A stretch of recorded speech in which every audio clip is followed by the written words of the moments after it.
Hello mga ka-Wonderham! Ang video natin ngayon ay Learning Task 3 ng Polynomial Functions ng Grade 10. Itong Learning Task 3, 1, 2, hanggang number 20. Grabe namang Learning Task 3 to. Learning Task 3 aka exam. Aka long test. Kala ko yung Learning Task 2 na yung pinakamahirap na ginawa ko. Ito pala mas matindi, mas mahirap. So, paano ba natin sasagutan tong Learning Task 3?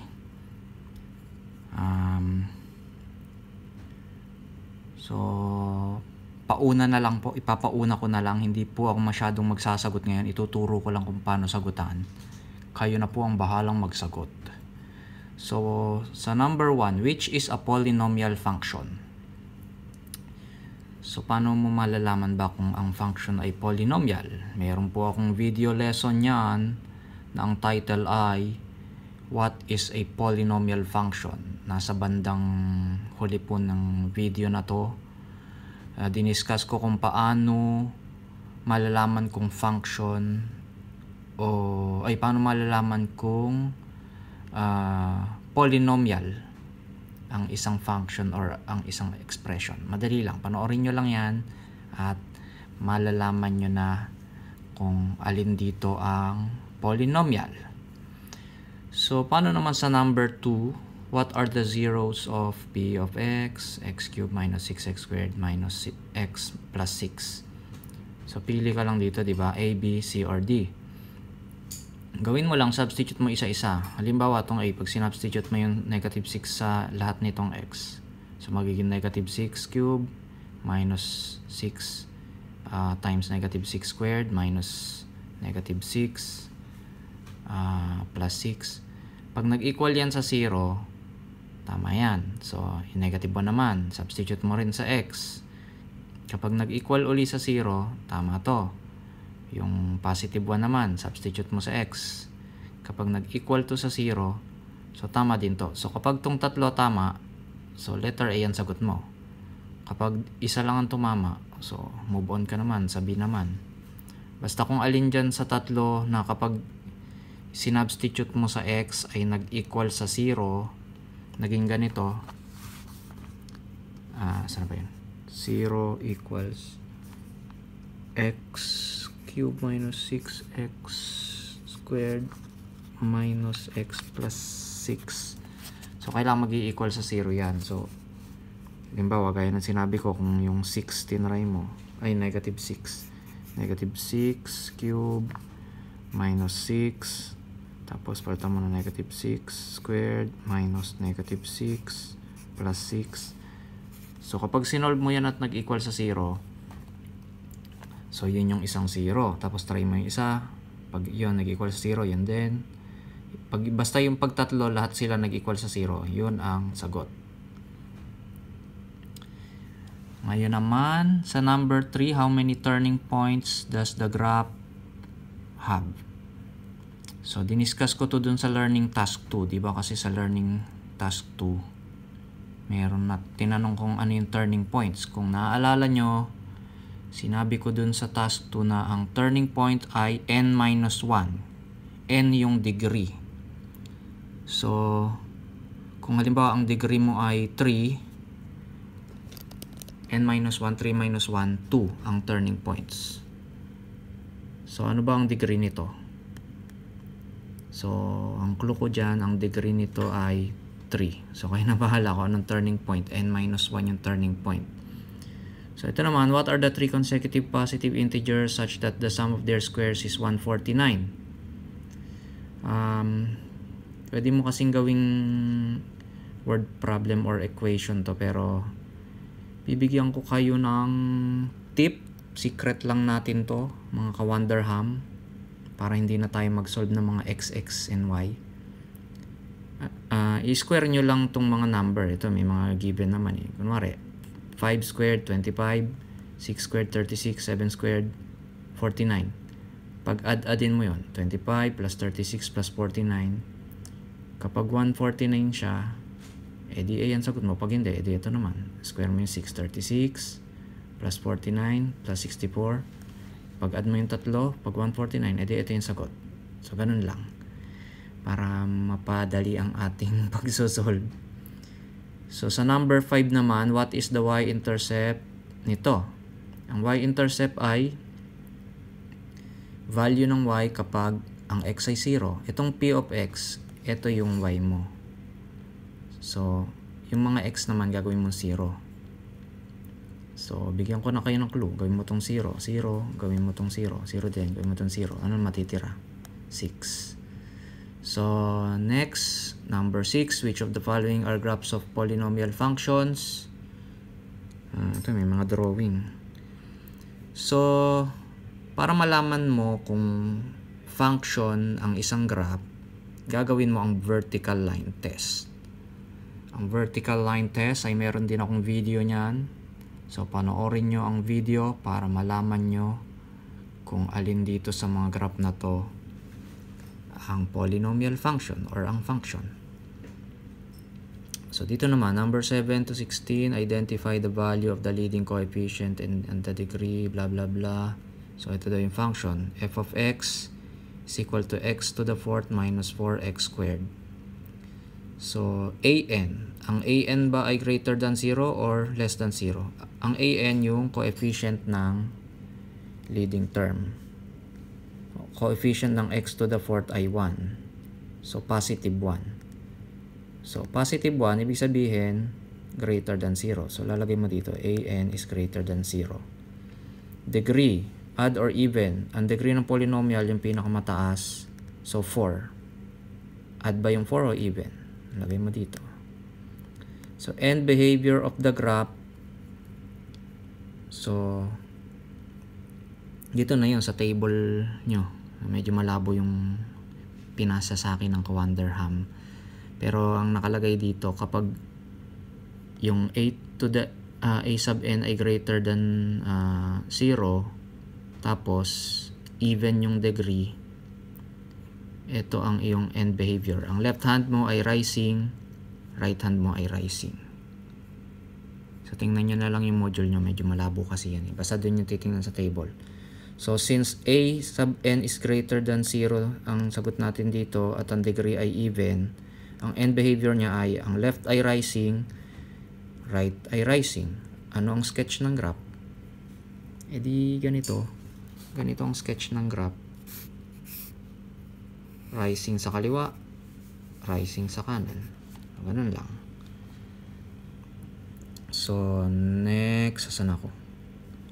Ito naman, a sub n. Ano ang a sub n? Ito ang coefficient nito. Negative 2. So, greater than 0 ba siya or less than 0?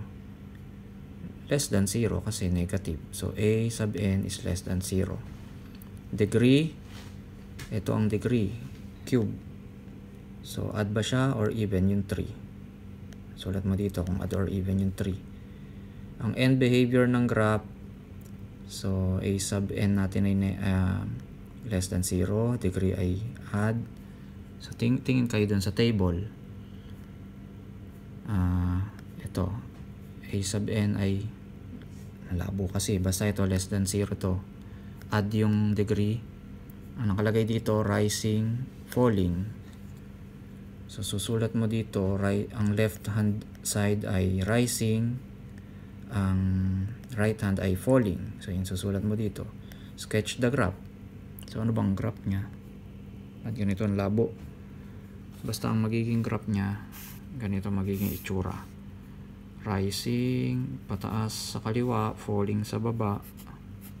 So, para siyang, basta pag cube, medyo horizontal siya sa gitna. So, ganyan. So, ganyan ang kanyang graph. Hindi yan yung saktong graph, pero hindi kasi tinanong yung mga intercept. Kaya hindi na natin nalaman kung may liku-liku pa ba yan. Pero ayan na yung sketch natin, yung possible graph niya. Na-given tong mga itong information. So next, for number 17 to 20, Trisha May, a gymnast, dismounts the uneven parallel bars. Her height H daw yung height, depends on the time, yung time ay t, that she is in the air. As ito yung formula, H equals negative 16t squared plus 8t plus 8. How long will it take Trisha May to reach the ground? So, yan ang ating sasagutan. Yung last one. Pero sana nakinig kayo dun sa sinabi ko kanina dahil binigyan ko na kayo ng clue kung ano ang sagot dun sa mga naunang numbers. So, sagutan natin tong huli. Plus 8t plus 8. So, ito daw yung function. H daw yung height ni Trisha May sa ere, sa langit, sa ere. T yung time. How long will it take Trisha May to reach the ground? So ano bang height ng ground? Diba 0 yon, ground yun eh. Nasa baba na yun eh, babagsak na siya. So papalitan mo lang yung H ng 0. Tapos, so solve mo yung T kasi yung time. Gaano daw siya katagal bago bumagsak sa lupa. So ang height mo ay 0 kasi nasa lupa ka na. Gagawin muna natin dapat positive tong leading term natin. So di-divide natin yung times natin yung equation sa negative 1. Pero ang ibig sabihin lang yan, pabaliktarin lang natin lahat ng mga sign. Itong negative 16t squared magiging positive. Ito namang 8t magiging negative. Ito rin magiging negative. Yan. So paano natin isosolve ang t? Kailangan natin siyang i-factor. So, pwede natin i-factor yung 8 kasi lahat to divisible by 8. So, 8, factor out ng 8. So, 16t squared divided by 8 is equal to 2t squared minus 8t divided by 8. T na lang minus 8 divided by 8, 1. So, ayan na. Meron tayong trinomial sa loob ng parenthesis. So gamitin natin yung aking bagong natutunan na factoring technique, yung magic X. So gagawa ka ng X, tapos susulat mo dito sa taas yung ito, multiply mo 2 times negative 1 is equal to negative 2. So minultiply mo yung unang coefficient tsaka yung last. Tapos susulat mo sa baba yung coefficient ng t. So negative dito, negative 1. So negative 1. Tapos, ano yung number na kapag pinag-multiply mo ay negative 2, tapos pag pinag-add mo naman ay negative 1. So, negative 2 tsaka 1, positive 1. Kasi negative 2 times 1, negative 2. Negative 2 plus 1, negative 1. Tapos, ang gagawin mo, i-divide mo sila dito sa coefficient ng t squared. I-divide mo siya sa 2, i-divide mo to sa 2. So, negative 2 divided by 2, simplify natin, negative 1. Tapos, itong 1/2, simplest form na yan. So, yun ang iyong magiging factor nito. So, sulat mo t. Sulat mo rin dito t. Ito, negative 1. Ito na yung lalagay mong kasunod dito, t minus 1. Ito namang 1/2. Yung denominator na 2, lalagay mo sa tabi nitong t. Itong 1 plus 1, lagay mo dito. So, ayan ang factor nitong trinomial na to. So, kopyahin natin yung 8, tsaka yung 0. So, kapag naka-factored form na, yung mga factor, pwede mong i-equal sa 0. So, t minus 1, ito yun, yung unang factor, equal mo sa 0. So, lipat mo yung negative 1 sa kanan, magiging positive 1, t equals 1. Ito din, ganun, 2t plus 1 equals 0. So, lipat mo yung positive 1 sa kanan, magiging negative 1. Tapos, divide mo sa 2. Cancel. So, t is equal to negative 1/2. Pero, wala naman tayong time na negative. So, ito ang kukuhanin natin sagot. So, ang time ni Trisha May, ano nga ulit yung tanong? Ang time ni Trisha May para ma-reach niya yung ground ay 1, or ewan ko, wala nakalagay dito, second siguro to, wala nakalagay sa problem, nakalimutan, baka 1 second. How long will it take Trisha May to reach the ground? Yung time mo ay t, bahala na sila, hindi nila nilagay na second. Kasi nga 1 day bago nakaano. Tapos, letter B. When Trisha may be 8 feet above the ground. So, ano daw yung time nung nasa 8 feet siya sa air. So, ganun din. Balik tayo dito sa ating ano tawag dito? Equation. Sulat lang dito. Sulat ko lang uli. H equals negative 16t squared plus 8t plus 8. Yung letter B, when Trisha may be 8 feet above the ground. So, yung height daw niya sa ground ay 8. So, palitan mo yung H ng 8. Tsaka mo isolve yung T. Gawin natin, lipat natin tong positive 8 sa kanan, magiging negative 8. So, 0 na lang natira sa kaliwa kasi nilipat mo na yung 8. So, negative 16t squared plus 8t tapos 8 minus 8 kasi nilipat mo to, naging minus 8. So, 8 minus 8, 0 na lang. So, wala na yan. Ito na lang natira. So, ngayon, i-factor natin siya. So, pareha silang divisible by 8 tsaka by t. So, 8t. Factor out mo yung 8t. So, negative 16t squared divided by i-factor out na natin ang negative 8t. Yan.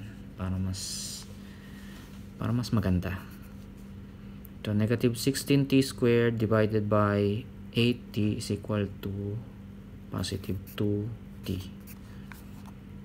Tapos, 8t divided by negative 8t is equal to negative 1. Yan. So, pwede mo nang i-equal sa 0 yung bawat factor. Negative 8t equals 0. So, divide mo sa negative 8. Divide mo sa negative 8t equals 0. Ito pang isa. 2t minus 1 equals 0. So, negative 1. Lipat mo sa kanan, magiging positive 1. 2t equals 1. Divide mo sa 2 para matira yung t.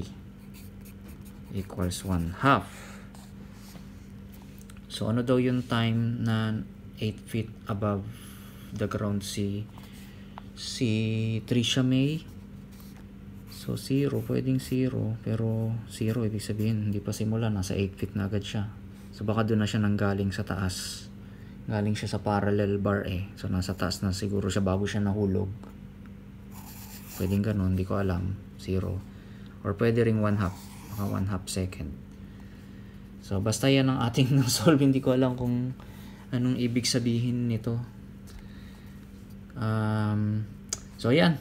Yan ang ating sagot sa napakahirap na Learning Task 3 aka Long Quiz. Sana may nagets kayo kahit konti. Alam ko medyo magulo. Ako din, naguluhan din ako dito sa mga tanong dito. Pero, yun na yun. Bye-bye!